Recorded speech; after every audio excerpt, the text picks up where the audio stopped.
Voilà, ça c'est le chemin pour arriver sur le fort. Là, tu vois, tu as deux espaces de chaque côté. Qui je sais pas s'ils sont utilisables. Et puis ça c'est l'entrée du fort. Donc théoriquement le camion il peut rentrer.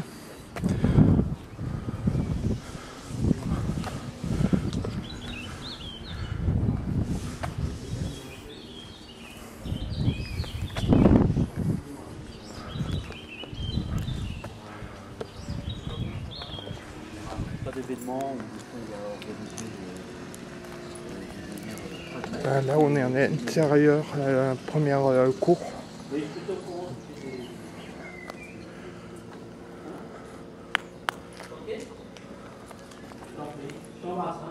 Quasiment identique de chaque côté à partir d'un. Cet axe-là, il est. On va aller descendre. Il y a un certain nombre de lieux que vous allez voir qui sont accessibles au public, d'autres qui ne le sont pas pour des raisons de sécurité. Donc chaque fois on vous dira ça c'est utilisable, ça c'est pas utilisable. Il y a certains lieux que, comme la nature a horreur des villes, la ville occupe des lieux pour entreposer des. Alors en général souvent les spectateurs rentrent par ici. Voilà. Ils rentrent, l'accueil du public se fait, enfin le contrôle se fait en amont là-bas du pont. Et puis après on fait rentrer au fur et à mesure suivant la mise en scène, soit on fait rentrer 50, 100, 200. On les fait attendre sur le pont et puis après ils sont pris en charge. Ils sont pris en charge à partir d'ici, c'est-à-dire qu'on peut considérer que le spectacle commence quand ils ont franchi ici, ils arrivent. Je sais pas pour certains d'entre vous. Biennale pendant le spectacle, mais ça vous intéresse peu. Mais en revanche, c'est la salle qui est utilisée depuis longtemps aussi pour la couture.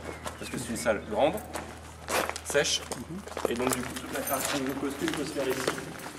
Il y a de la lumière, bon là tout est fermé, mais il y a de la lumière au plafond, il y a de la lumière, quand tout est ouvert, il y a beaucoup de lumière qui rentre, et c'est une salle qui sèche.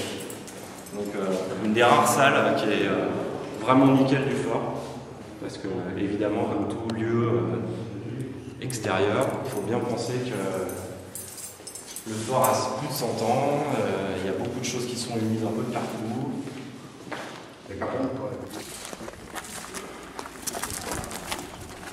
Vous en avez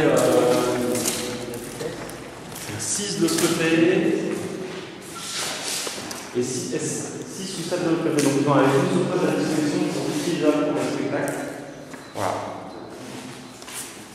Équipés en eau pour certaines et en électricité. Voilà. 13. Pour information, on peut faire rentrer 50 personnes. Pour chaque salle.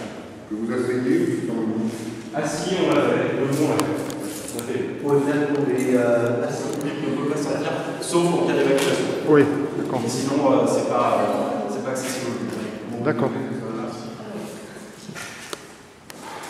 Donc un couloir qui rejoint toutes les salles, mais qui n'est accessible qu'aux artistes, pas au public. C'est les salles à court départ. Et il y a 12 salles en tout, 6 de chaque côté.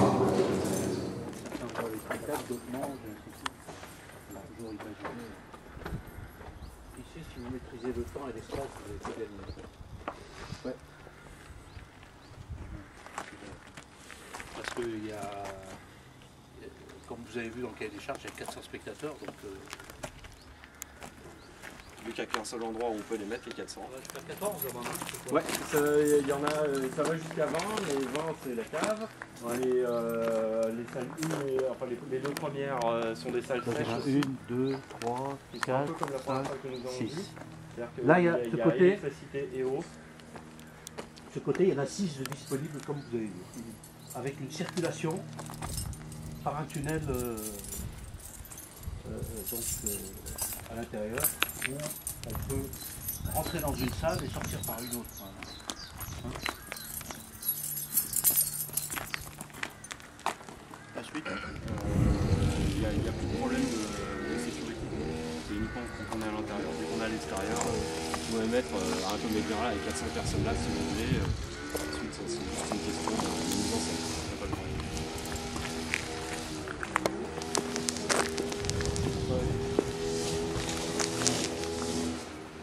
Donc là ça peut être aussi une aire de jeu.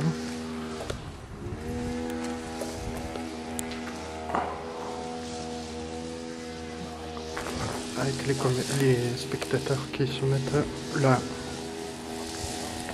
Toujours pas de problème.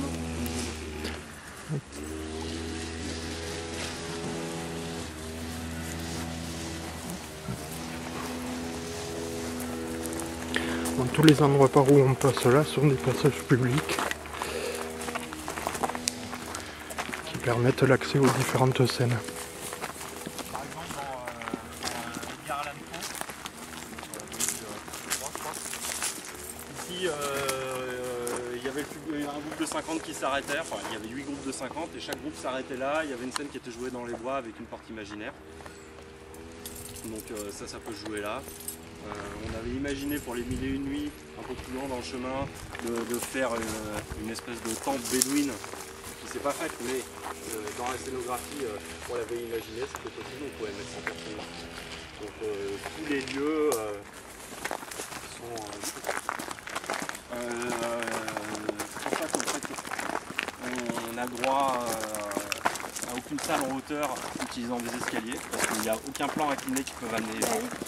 Donc on a fait construire des plans inclinés, notamment dans la salle qu'on va voir là, pour que les personnes en fauteuil roulant puissent arriver. Et pareil dans la scénographie, dans les vidéos projets, c'est des choses qu'il faut penser.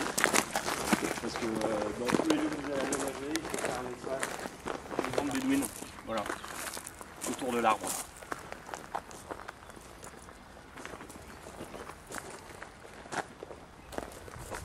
Pareil, concernant tout ce qui est espace vert,